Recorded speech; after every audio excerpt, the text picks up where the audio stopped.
que las 2 horas de clase fueron hablando y cómo nos habló. Entonces digo, esto es historia. Esto es una historia que no se tiene que perder. Y lo que tú has dicho de las niñas, en el vídeo ya empezaron a hacer las clases mixtas y de todo eso. Y lo que querían esas mujeres era educación. Eso era el inciso. Que cuando Pero hay que reconocer encima que es que esas mujeres eran muy valientes, porque entonces, como ha dicho María, apunta muy bien María, no se podían comparar a los hombres. Entonces esas mujeres fueron unas heroínas y se dejaron la piel por 4 duros a ir a los pueblos rurales a enseñar a los niños cómo tenían. Es más, muchas fueron sindicalistas y los sindicatos llegaron a tener 1,5 millones de la CNT y 1,5 millones en el año 36, 1,5 millones de afiliados de la CNT y 1,5 millones de la UGT. Entonces no era como ahora que hay Facebook y tal, era de boca a boca, haciendo conferencias, haciendo charlas, convencieron a cantidad de gente por luchar por sus derechos. Fueron heroínas. Fueron heroínas y aparte, cuando llegaron a estos pueblos, aldeas, se encontraron, la verdad, una imagen desbasadora porque eran totalmente, la mayoría, analfabetos, ¿vale? E incluso cuando llegaban a los mismos pueblos, los que ellas sacrificaban, pues a lo mejor venían de alguna familia media, que tenían pues agua corriente, luz. Al llegar a esos pueblos, pues no tenían ni agua, ni luz, nada, ¿no? Y luego llegaban y cuando nada más entrar al mismo pueblo, lo que ocurría es que las familias, las mismas familias le decían, mira, tú a las niñas no les des más lección que enseñarles la lectura y poco más. Y costura. Y costura. ¿Vale? A los niños sí que había que formarlos, pero a las niñas, las mismas familias decían, no, es que la niña hay que educarla para casa. ¿Vale? Y eso fue una lucha muy grande que estas mujeres llevaron a los pueblos, porque hay que decir que las mentalidades eran más cerradas y su labor era llevar la modernización de las ciudades, conforme iba avanzando la época, ¿vale? A los pueblos. Además, ellas abogaban por una educación laica, por la coeducación, por las clases mixtas, por educar a todo el mundo, por educar en igualdad. Y gratuito. Sí, por supuesto. Educación para todos, que no hubiera, como tú apuntas, que no hubiera diferencia de clases, porque antes solo se formaba a los varones y de clase alta. Lo que se pretendía es que la educación llegara a todo el mundo, a esas aldeas como a Punta Carmen, que ellas se iban a cientos de kilómetros de su casa y que a lo mejor solo veían a sus familias en las vacaciones de verano. Sí. Además, por sueldos... es la tercera parte de un hombre. Sí. La tercera parte de un hombre. Las maestras cobraban 1/3 menos que los hombres. Sí. O por lo menos eso he entendido. 3 tercios. Bueno, sí. Luego lo aseguraremos. Y al principio los maestros estaban muy mal pagados, pero cuando empezó la República y durante la República se fueron mejorando las remuneraciones y se fueron hecho, formando durante profesores. La Segunda República, cuando estos profesores llegaron en el cambio de la educación, se les tenía vistos como las personas de más cargo dentro ya no del gobierno, sino respetados. ¿Vale? Aunque no tuviesen un cargo público, digamos, eran respetados por su labor. Por su labor dado de formar al pueblo. Dado que lo que iban a hacer, el trabajo que ellos iban a desempeñar, iba a ser educar a la población y darles un futuro mejor. Exacto, porque sin educación no tienen posibilidad de evolucionar, claro, y de... Hombre, por ejemplo, cuando empezó la República había analfabetismo, hablo de memoria, un 38% de las mujeres y un 22% de los hombres. Durante la República, que duró 5 años, se llegaba a rebajar un 9%. Y todo eso a base de zonas rurales. Y muchas eran mujeres, que es que, de verdad, lo que esas mujeres consiguieron es que es heroico. O sea, dejándose sus familias y se iban a los pueblos y allí en los pueblos lo único que le daban era comida y vivienda. Ya está. Se dejaban a su familia en su ciudad, se iban al pueblo para enseñar a educar a los niños que no los estaban educando. Y la gente alucinaba en esos pueblos con esas mujeres. Eran bondades, porque no es como ahora. Yo ahora veo profesoras que realmente que digo, esta persona no tiene vocación de ser docente, es verdad. No tiene vocación, pues ha estudiado una carrera, se la ha sacado, como se puede sacar cualquier otra cosa, pero no tiene vocación. Esas mujeres eran de vocación, lo querían hacer porque lo habían pasado tan mal durante la dictadura de Miguel Primo de Rivera y durante la mini dictadura que llegó después, que cuando se vieron libres y con ganas, dijeron, esto es el momento, hay que educar a la gente para que no vuelva a ser pobre, porque cuando educas a las personas las quitas de la pobreza. Es así, eres libre. Llegas a ser, entre comillas, más libre que si no tienes nada. De hecho, gracias a la educación, las mujeres pudieron acceder a carreras masculinas, y en este caso se lo dedico a María, a la arquitectura. Y muchas de ellas, ya no solo a la arquitectura, a la literatura, ¿vale? Fueron muchas maestras que llegaron a ser profesoras en universidades, grandes escritoras, novelistas. Y lo que más me duele a mí de todo este periodo que pasaron todas estas grandes mujeres es que llegaron a la guerra civil y tuvieron que huir, sobre todo exiliarse de España. Y la que tuvo suerte sobrevivió, la que no fue fusilada. Luego, al final del programa, podemos dar nombres de unas 14, creo que tenemos así bastante estudiaditas. Vienen todas las que fueron fusiladas, vienen en el vídeo. La señora ha sabido elegir, y lo que ha dicho Vicó muy importante, lo de vocación. Las cosas que se hacen por vocación o por convicción tienen el doble de frutos y el doble de fuerza. Yo soy cristiano por convicción. Y tengo la misma fuerza que no uno que sea de una emoción. ¿Damos paso al vídeo? Vamos a dar paso al vídeo. Adelante el vídeo cuando la parte técnica lo tenga preparado. El Club de las Ideas.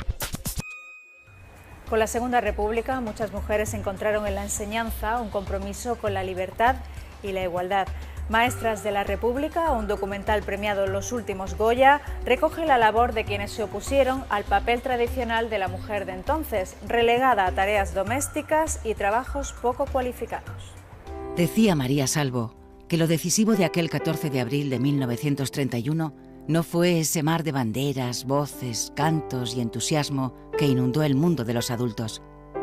El principio de la República fue ese día que maestros y maestras retiraron el tabique de madera que separaba a los niños de las niñas en las aulas y salieron todos juntos a la terraza de juegos por primera vez. Estas palabras abren el documental que recupera el trascendental papel de las mujeres en el ámbito educativo en un momento decisivo de la historia de España. La República se comprometió a erradicar el analfabetismo y enseñar en nuevos valores para terminar con la discriminación histórica de la mujer y las clases menos favorecidas.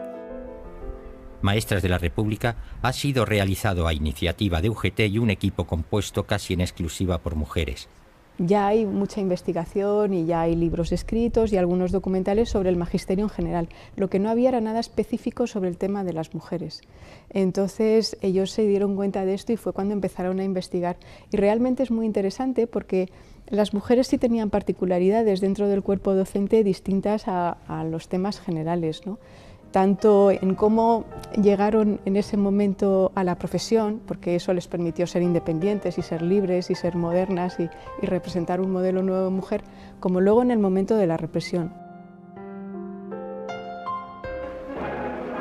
Debido al escaso presupuesto, una de las mayores dificultades a la hora de abordar el proyecto fue contar con imágenes de la época.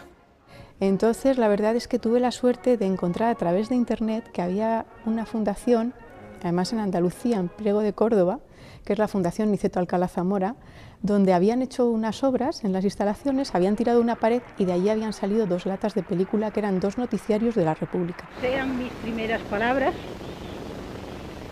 de agradecimiento a este gobierno de la República Española, que de esta manera trae a colaborar a la mujer. Entonces, cuando me llegaron esas imágenes, que yo estaba expectante a ver qué había allí dentro, pues me encontré que había un discurso de Victoria Kent y que estaba además una señora que había sido la compositora de un himno de la República y que dirigía una orquesta de una manera estupenda, ¿no? Entonces me pareció maravilloso ver, claro, que la República había apoyado a las mujeres, ¿no? Porque en 2 latas de película, pues ahí estaban. Entonces fue fantástico. Durante la República, los estudios de magisterio adquirieron rango universitario. La educación se convirtió en obligatoria, gratuita y laica, y valores como la igualdad de género sustituían la moralidad impuesta por la Iglesia.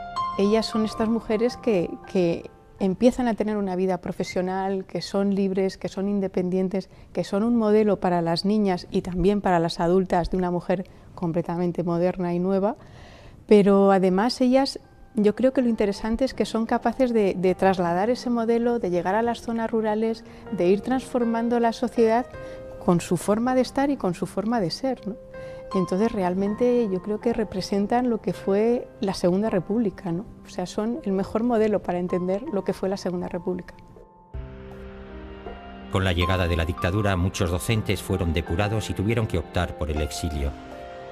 La parte del exilio apenas la hemos tocado y es interesantísima. Esta mañana estaba en la Universidad Autónoma con una profesora que me hablaba de las maestras que se fueron a México y de la labor que desarrollaron, sobre todo en las zonas rurales de México, donde no existía la escuela pública, y fueron las maestras republicanas las que hicieron la escuela pública mexicana. Entonces eso sería pues precioso de contar, ¿no? El éxito del documental ha superado cualquier expectativa. Se ha exhibido en 800 salas y ha recibido uno de los galardones en la última edición de los Goya. Sabemos muy poco de la República, sabemos muy poco de la historia de las mujeres y hay un deseo por conocer y por entender qué pasó.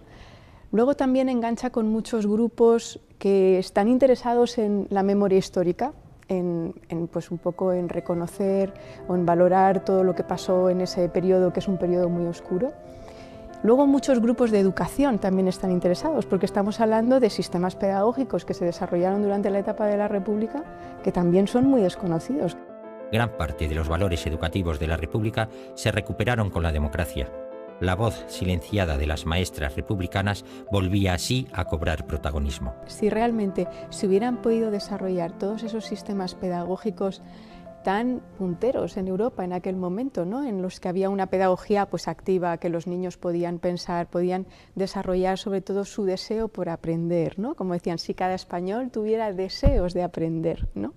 Entonces, realmente, pues este país sería otro, o sea, a nivel cultural, a nivel económico, a todos los niveles seríamos otro, porque tendríamos otra mentalidad, no tendría nada que ver, seríamos otra sociedad. No sé si la sociedad que nos gustaría ser, yo creo que sí. Que siempre más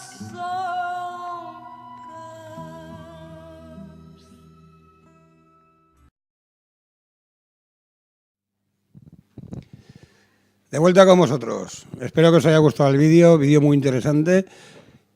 No tomarlo como política, este programa, porque ha tocado las maestras de la República que estaban olvidadas.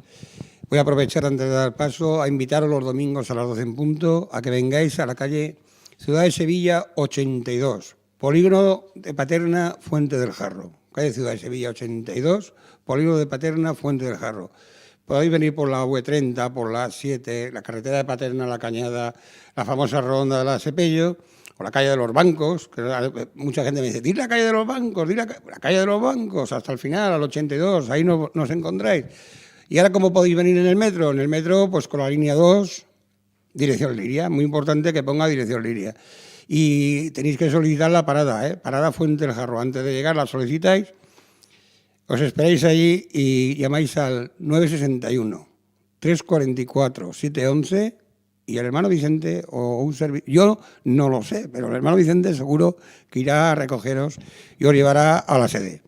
¿Qué empieza, Vico? Sí, bueno. Adelante.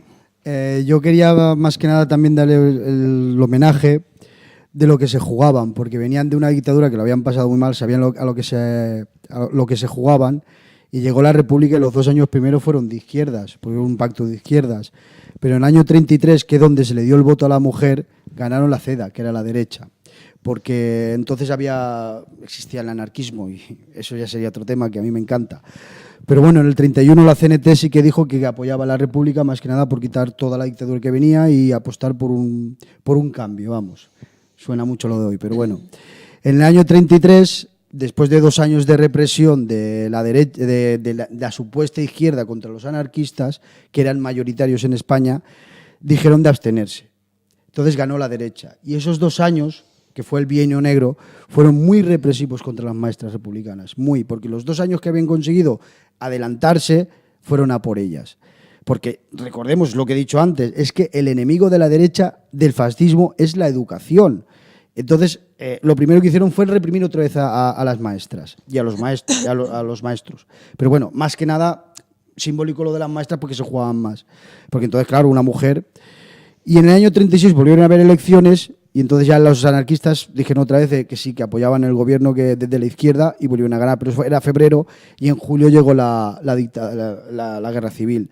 Ya no les dio tiempo, pero las maestras siguieron luchando. Esos 4 meses del 36 se volvieron otra vez a los pueblos a volver a educar a la gente, a las personas, sabiendo lo que se jugaban, porque sabían que venía el fascismo, que ya estaba ahí, que los 2 años del Bienio Negro habían...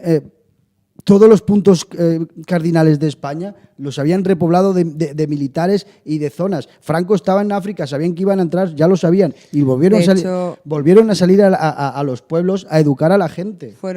Y después, ahora Carmen, la compañera, os dirá lo que realmente pasaron. De hecho, fueron objeto de un severo correctivo. Sobre todo, aunque decían a los maestros también, muchos de ellos por ser también liberales como ellas, ¿no? Y defender sobre todo la educación libre, el nuevo régimen al que se veían sometidas, ¿no? Claro, como el anterior régimen, que había durado escasamente 6 meses, les había dado un estatus o reconocimiento hacia la ciudadanía, el nuevo régimen en el que entraban, que era el de la guerra, les quitaba todos esos derechos, ese respeto, ¿no? Y sobre todo la libertad a la mujer de llevar a cabo la función de educar, que era la que la realizaba como mujer, ¿no? El educar, el enseñar. Y se vieron, sobre todo, ya no castigadas solo por su militancia política y sindical, sino también por su vida privada, ¿no? En este caso, todas las que se casaron por el estado civil, ¿vale? Las que se divorciaron, las que eran madres solteras o las que simplemente se emancipaban y no querían vivir ni con sus padres ni con nadie, querían ser libres, ¿no? Pues esas fueron más perseguidas, más castigadas. De hecho, fue bastante duro para muchas de ellas, ¿no? Sobre todo voy a hablar en este caso de Carmen Orozco, que fue una mujer que estuvo mucho tiempo en la cárcel y murió dentro de ella. Luego estoy echando mano de chuleta porque son muchos datos los que vamos a dar, ¿no? Las que no fueron fusiladas, en este caso en aquella época se llamaba paseadas. El último paseo y era para fusilarlas, ¿no? Y las que fueron ejecutadas al iniciarse la guerra. Y todas ellas, las poquitas que sobrevivieron, fueron gracias al exilio, al huir a través de las montañas. Muchas se unieron a los maquis para poder escapar a través del País Vasco y cruzar los Pirineos. O sea, estas mujeres, para dar una educación y llegar a lo que hoy hemos tenido, lucharon muchísimo y dieron su vida por ello. Y no hay que olvidar que el alzamiento, como se le llama, yo le diría el asesinato, que produjo Franco fue sobre todo en el interior, en la zona de interior, porque todo lo que era Valencia, Cataluña, bueno, Galicia sí, pero el norte se salvó, todas esas maestras sí que les dieron tiempo a exiliarse, o mientras duró la guerra, y pudieron exiliarse por Cataluña cara a Francia, y las del norte igual. Pero las zonas rurales del centro, que eso fue lo primero que conquistaron, ahí hicieron masacres, y más en Extremadura, zona de Extremadura, que entraban los árabes, por no decirle otra palabra, pero eran comprados por Franco, porque todo eso ya tenía mucha inteligencia. A Franco lo mandaron a África no por casualidad, sino para convencer a los moros, a los marroquíes, para convencerlos de que si entraban en Francia les iban a dar al Andalus. Franco tenía mucha cabeza y convenció a los marroquíes de que si les ayudaban a conquistar a conquistar España y quitar a los republicanos, les daba al Andalus, que era Andalucía. Entonces, toda la zona de Andalucía, Extremadura y el centro, ahí hicieron barbaridades. De hecho, y las maestras republicanas fueron las primeras, o sea, violadas. Mira. De hecho, el nuevo régimen al que ellas se vieron sometidas hizo una cosa muy grave, que fue derogar el artículo 48 de la Constitución de 1931, y lo voy a leer porque es muy importante que lo sepáis, y dice así: el servicio de la cultura es atribución esencial del Estado, y lo prestará mediante las instituciones educativas enlazadas por el sistema de la escuela unificada. La enseñanza primaria será gratuita y obligatoria. Los maestros, profesores y catedráticos de la enseñanza oficial son funcionarios públicos. La libertad de cátedra queda reconocida y garantizada. La República legislará en el sentido de facilitar a los españoles económicamente aptitud y la vocación. La enseñanza será laica, hará del trabajo el eje de su actividad metodológica y se inspira en ideales de solidaridad humana.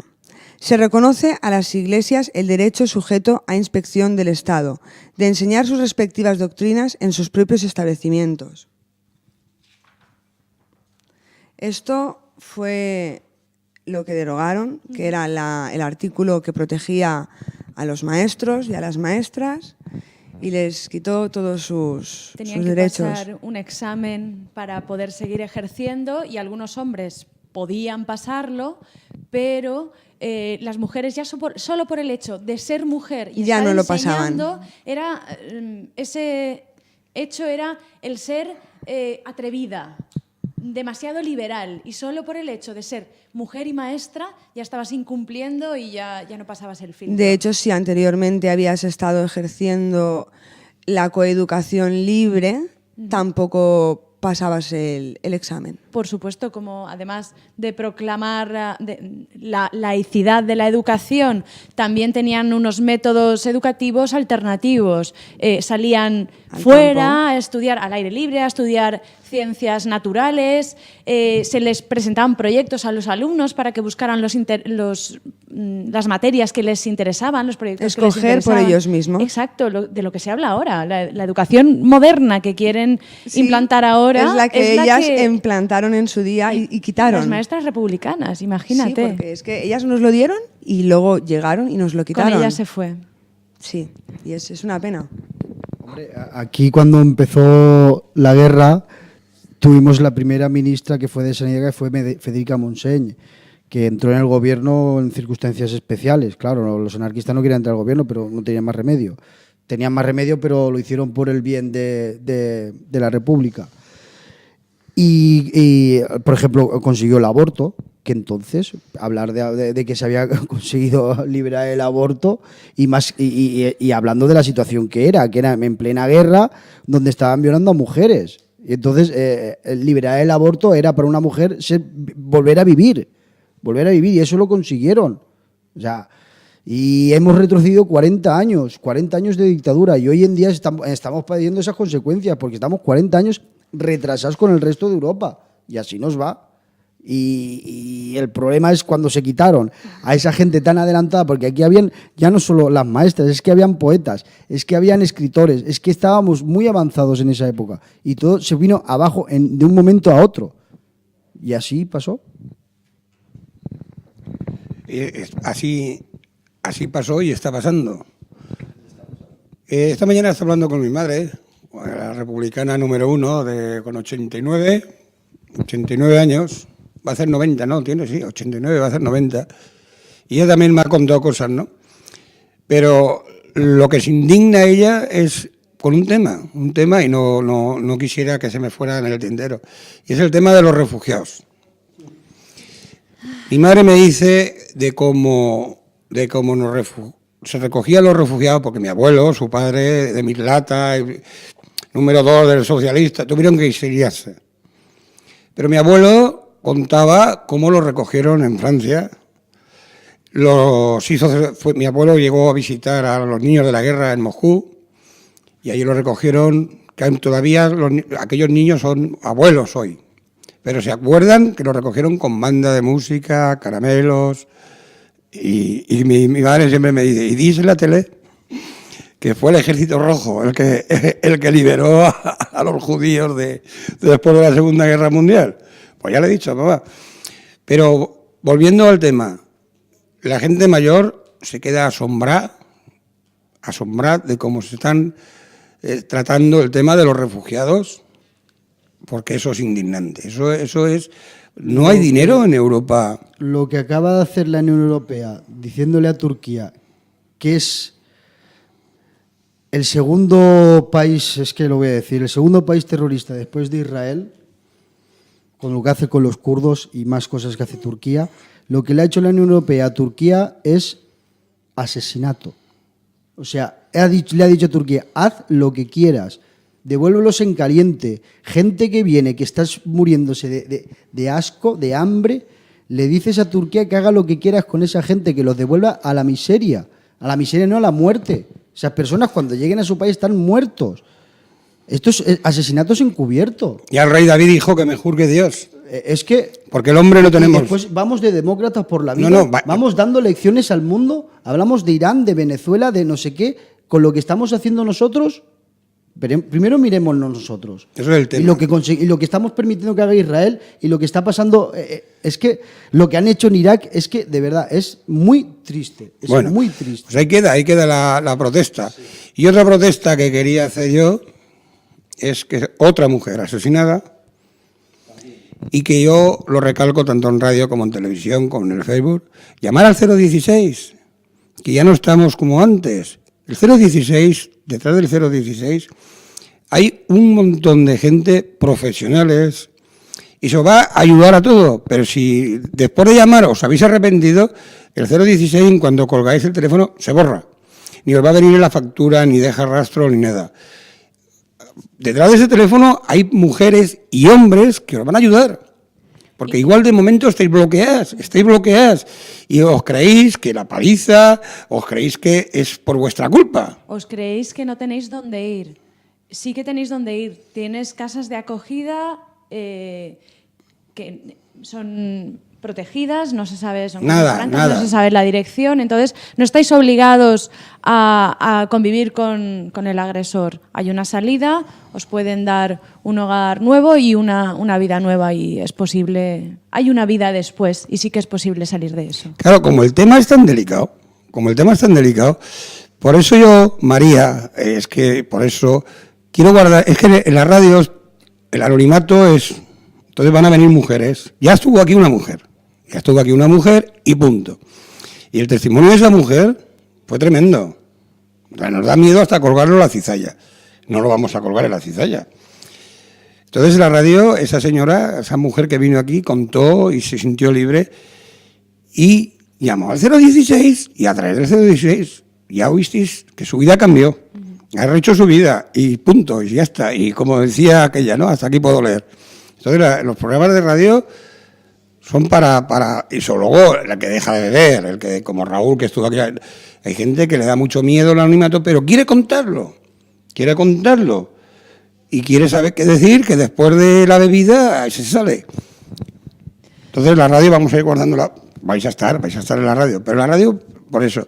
Y aprovechando, ya nos vamos a quedar cortos de tiempo, como siempre, esto se va a colgar en la cizalla. Un titular, María. Yo quería hacer una última pregunta, aprovechando que tenemos aquí a Vico, porque hay gente, los que no son rojos, están preocupados por los que sí que somos rojos, y por el tema le tienen miedo a la República por el tema de la quema de iglesias y la violación de monjas y todo esto. Pero si eso ya se ha explicado aquí, sé que te ha explicado. El problema es que se mezclan cosas, porque la República no es la panacea, no es la libertad en total. La República es una forma de gobierno y habrá un presidente de la República como hay un rey. Lo único que se podrá elegir, eso sí, que es bastante diferencia, pero por lo demás, si el presidente de la República es Aznar, pues tienes un presidente fascista. Es así de claro. Y ya está, sí. Y ya está. Y la República puede ser de derechas o de izquierdas. Es más, en Estados Unidos son republicanos, ya me dirás lo que son de izquierdas. Y el tema de quema de iglesias, pues sí, puede ser que hubiera alguna, pero creo que me voy a guardar mi opinión. La guerra saca lo peor de la gente. Exacto, entonces hay que ponerse en la tesitura de ese momento. El cura señalaba y le decía, este es rojo, este es rojo, este es rojo. Pero aquello ya pasó. Exacto, eso. Claro. ¿A qué? ¿A lo que el cura señalaba? Pues eso lo he dicho yo. Eso lo he dicho yo aquí, por aquí. Da igual la religión que sea. A mí yo no tengo problemas en ese tema, pero quiero decir que entonces el cura tenía más derechos que el mismo alcalde. Si el cura le decía al alcalde que tú no vales, lo tiraba. Ya, eso está claro. Entonces, claro, yo no estoy de acuerdo con que quemen iglesias, pero hay que ponerse en el momento. María, un titular, reina. Oh. Bueno, pues un saludo a la profesora de Ramirón, que se está ganando el cielo 7 veces, y un un reconocimiento por las maestras de la República y los maestros de la República. Pico. Sí, educación para combatir el fascismo. Muy buen titular esa. Pues yo hoy mi titular es personalizado y es para mi hija y es Bona nit, Serena. Espero que no tardes mucho en dormir. Ups. Pues nada, ahora ya despedirnos. Antes de nada, deciros que ya no va a haber televisión ni radio hasta pasado fiestas. Empezaremos ya al mes que viene. Empezaremos el mes que viene y ya os iremos diciendo pues, los temas. Nos quedamos sin tele, sin radio y otra vez os digo lo de anoche. Tenéis los programas colgados en la cizalla. Los programas colgados en la cizalla. Y el que no tenga internet, Jordi me ha dicho que en cualquier cibercafé de eso podéis entrar. Ya, pues, despedirnos de vosotros, invitaros a la calle Ciudad de Sevilla, 82, los domingos a las 12 en punto, los domingos a las 12 en punto, y esto es el directo, los domingos a las 12 en punto, a escuchar una conferencia. María, ¿tenía que decir algo rápido? Sí, el día 22 de este mes, en el aula magna de la Universidad de Valencia, es martes, en la calle Lanao, se conmemora el 40 aniversario del golpe de Estado en Argentina, el fin de la impunidad. Y interviene Carlos Slepoy, abogado de la querella de las víctimas españolas del franquismo. Recordaros que nuestros compañeros de Follos están organizando este acto, para quienes queráis asistir. Pues nada, y ahora sí, ya hasta el mes que viene que no queremos. Bendiciones. Ojo con el alcohol, Ojo con el alcohol en las fallas. ¿Estamos en el aire? Gracias, muchas felicidades. Seguimos, amigas y amigos. El teleprompter se fue. Me voy a poner los lentes, ¿y qué? Así son los años. ¿Qué sería? Tengo 25 años. No, ahora ella y empezaste uso bien, los Jackie. lentes. Empezaste muy bien, estabas muy bien.